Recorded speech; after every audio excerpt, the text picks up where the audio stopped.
धम्मपद पापवग्गो अभितरेथ कल्याणे पापाचित्तं निवारये दंधं हि करोतो पुण्यं पापस्मी रमती मनो।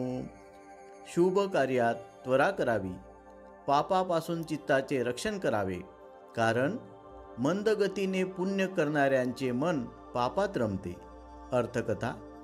एका नवरा बायकोजवळ प्रत्येकी एक अंतर्वस्त्र आणि केवळ दोघांमध्ये केवळ एक वरून घालावयाचे वस्त्र होते।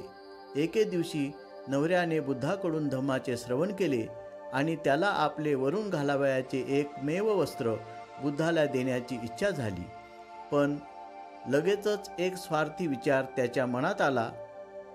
संबंध रात्रभर आपल्या स्वार्थपणाशी तो लढत राहिला।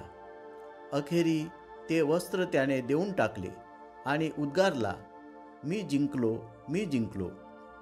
त्याची ही गोष्ट ऐकून राजाने त्याला एक मोठे बक्षीस दिले।